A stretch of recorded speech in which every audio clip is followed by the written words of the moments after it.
Survivor's remorse is a very real thing. And it's this idea, if you've got your journal, we're recording this. Survivor's remorse is this idea that we feel bad about surviving a situation that other people either don't survive or receive damage as a result of being a part of it. It's the remorse, it's the guilt, it's the shame, it's the guilt. It's the shame you feel when you have come out of something, typically with someone, and you came out okay, survived it. They may have come out of it, but with wounds, with scars, with problems. They may not have come out of it. And the way I explained it to my daughter, who's 12, is that just imagine you're on an airplane and the airplane crashes. 50 people on this plane. 5 of you survive. You survive and you're happy to have survived, but you feel a level of shame or guilt or remorse for the people who didn't make it, or feeling bad or some sense of remorse or some negative emotion based on the people who came out but they have scars or wounds. Now we understand it, right? See, many of you are naming tragedies, right? We get it when it comes to 9/11, airplane crashes, boat crashes, COVID, veteran in the military. We understand this. Here's the problem. We don't understand survivor's remorse in the context of relationships or friendships that you walk away from. And the same remorse that a veteran would feel coming out of war where fellow soldiers lost their lives, but they made it, is the same remorse you can experience if you survive a situation in which you were connected with other people who did not make it, or who did make it, but made it with a reasonable amount of, say, trauma. And what makes this dangerous in the context of relationships is, whether we realize this or not, survivor's remorse in the context of relationships, failed friendships, failed marriages, whatever, if you boil it down and just peel the onion back, it boils down to something we are all familiar with, and it's called people pleasing. Doc, ain't no way survivor's remorse connects to people pleasing. It actually does. Because most people, when you think about people pleasing, you only think about people pleasing in the context of wanting to do something so that other people are pleased. That's a very narrow and very basic definition of the term. People pleasing also is done in consideration of how other people feel. So anytime your actions or your emotions are based on a foundation of being concerned about how somebody else will respond or even how somebody else feels, it is a reflection of this root core of people pleasing. And most people wouldn't connect survivor's remorse to people pleasing, but it's absolutely connected. And I'm going to just go ahead and take this off of war, and let's just put this on relationships, because everybody gets relationships. So let's just say you left the relationship of 10 years, you left the marriage of 10 years, you finally made the decision to leave, and you started feeling some kind of remorse because you left, whatever, feeling guilt, whatever, because you walked away, and then they guilt tripped you, tried to tell you the kids were going to be ruined forever, tried to tell you all of this stuff, blah, blah, blah, blah, blah. Remorse is an implication of people pleasing. And the reason why it is an implication of people pleasing is because it will have you feeling bad for one of 4 reasons. Number one, it'll have you feeling bad for doing the right thing. You're being guilt tripped after the relationship ended, but you weren't being guilt tripped when they were manipulating you. You're being guilt tripped for choosing you when the relationship ended, but you weren't being guilt tripped when they were abusing you. And in the context of relationships and connections, I'm starting to feel my strength coming. In the context of relationships and connections with others, you see this a lot. That the remorse or the guilt tripping only starts when you make a decision. Now, I'm going to let y'all make excuses with Oprah if you want to about people pleasing being hard or easy. The reality is, my grandma, with her 8th grade education, used to say, people change 1 or 2 reasons, either when they get ready or when they get tired. So all of you people that think healing is not linear, that healing is a lifetime journey, this will make 0 sense to you. It ain't going to make no sense. But those of you that believe you can have a broken ankle and heal that ankle, And the same way you can heal that ankle and be fully healed is the same way you can stop feeling bad for doing the right thing. You're going to get this. So when you feel survivor's remorse as a result of people pleasing, this will have you feeling bad for one of four reasons. One, because you did the right thing. And the gag in all of this, you were never feeling bad when you weren't choosing yourself. Doc, why you keep talking about that? Because I'm trying to get some of you out of this. Were you feeling bad when you weren't choosing yourself?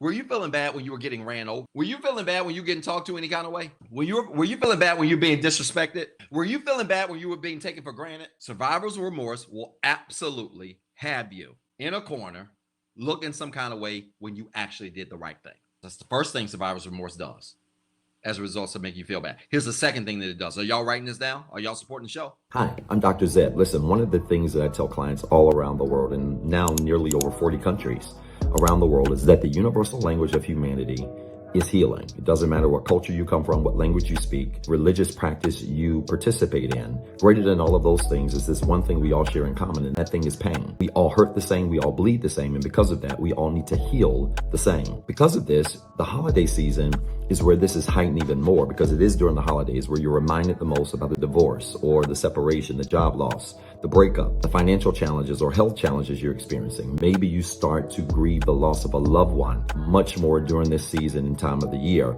And so that's why I've talked to my team and said, I want to dedicate the months of November and December to only focusing on the art of healthy grieving and learning how to master letting go in a healthy way, of course. And so I'm going to be offering several of those sessions over these 2 months to help you get through the holiday season, as well as some small group sessions, no more than 12 people, where those of you that are interested in working through community and other like-minded people can come and share little parts about the challenges that you're having, and we all work through it together as a small community of folks that are focused on healing. Listen, check out the links in the description as well as my bio, and I would love to work with you during this holiday season so that you can master the art of healthy grieving and learn how to let go and enjoy the holiday season. Listen, you got 2 jobs. 1, be better today than what you were yesterday, and 2, don't forget what I told you. Survivor's remorse, as an implication of people pleasing, will do when it relates to you feeling bad. Number 1, doing the right thing. Number 2, it'll have you feeling bad for putting yourself first. Listen, I never understood for the life of me how people have no problem with you when you ain't putting yourself first. But then when you start putting yourself first, they say stuff to you like, you can't leave, the kids are here. What are the kids gonna do? You're going to ruin the kid's life.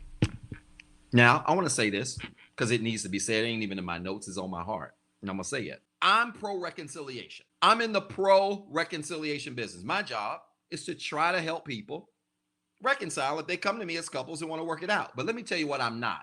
I am not in the pro-dysfunctional business. I'm not pro-dysfunction.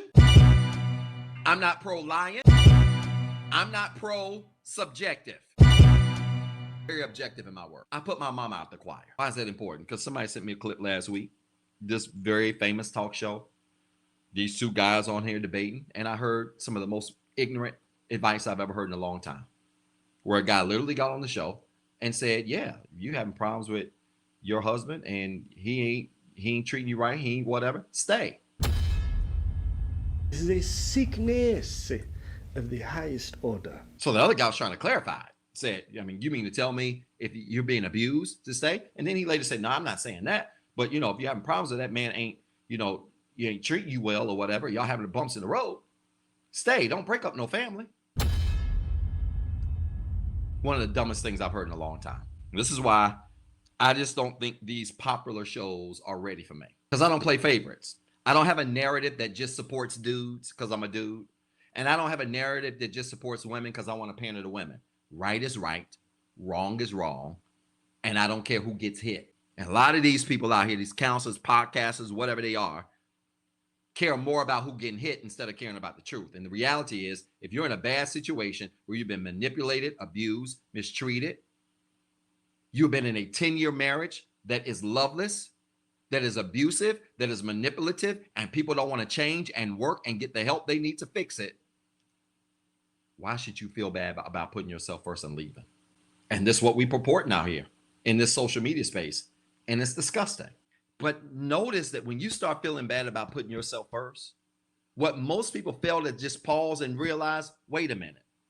I made a decision after 13 years of not putting myself first to finally put myself first. Am I really the problem? Because here's the breaking news, in case y'all ain't missed it. Y'all have missed it. When you're with a healed person, man or woman, because this can happen to men and women. I know men leaving bad marriages with women that they have put them first. And that energy has never been reciprocated. And now they're being shamed because they're leaving a family. No. You weren't shaming him when he stayed the first 10 years and you weren't returning the same effort and energy he was giving to you. I want you women to think you off the hook on this too. In fact, I got a post coming up on this too soon, because I'm going to tell y'all some stuff that I'm tired of. While we're on this, let me just say some stuff that I'm tired of. I'm tired of men walking around talking about they high value, but they haven't done high value work. Let me tell you what don't make you high value. Going to the gym don't make you high value. It's nice. It's a plus. Making 6 figures, being 6 feet, having 6 inches don't make you high value. What makes a man have value is stuff like emotional regulation, stuff like emotional control, the ability to have an argument with someone without losing your senses or your mind, or being able to disagree without being disrespectful. All the other stuff are pluses. The reason why I have these men that are screaming they high value really ain't high value because they got some money, they tall, they might have 6 inches, they can't control their thoughts and regulate their emotions. So y'all stop walking around talking about something you high value. And ladies, ain't done with you. Ladies, I love y'all, but I'm gonna post about this and I don't care if you get mad. Hey ladies, can we please put the phrase having my way in the trash if we ain't done the work? Can we please put the phrase I'm having my way in the trash if we ain't done the work? Because I'm gonna tell y'all something. You ain't having your way with nobody that's healed.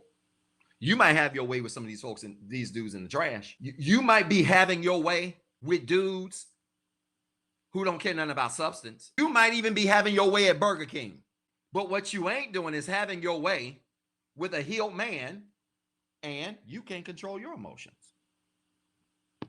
You can't regulate your emotions. You don't possess more depth than a pitcher. You're running a track star. You having your way with low-level people. What's the point I'm getting at? Well, I got everybody upset. It's simple. That sometimes the only way out is to put yourself first. Would y'all record that and put that in the chat? Sometimes the only way out of a bad situation is to finally put yourself first. Sometimes that's the only way out. And let people guilt trip you while you walk out the door. You know, I heard something and it was really true. Or the sportscasters say that they never catch the first hit. They always catch the second hit, right? So we never see the first punch. We always see the retaliation. And that is something that's very true of survivor's remorse. That a lot of this guilt that you're feeling is a reflection of the fact that everybody sees you walk away, but nobody saw you getting abused. Everybody sees you put your foot down and stand up for you, but nobody sees the time you stayed in a house with an affectionless marriage, and you stayed and smiled. Nobody saw the years. You came out in public, smiled like everything was right, but came in the house for years and wasn't even talking. So if you're gonna guilt trip me for choosing me, make sure you there to support me when I didn't have an advocate in this situation that I survived. Sometimes the only way out is to put yourself first. Let the chips fall where they may, let people think what they think. You're gonna make me feel remorse about leaving. Make sure you were also a support system when I stayed. If you're going to make me feel remorse about leaving, make sure, I'm talking to now your friends and your family members and your church members and your coworkers and all these people that's in your decision ain't got nothing to do with it. If you're going to make me feel remorseful for leaving, make sure you represent support while I stayed. Listen, y'all, I hope this made sense. If it did, I want you to type church in the comments with 3 R's. And then I want you to remember you've got 2 jobs. 1, be better today than what you were yesterday. And 2, don't forget what I told you.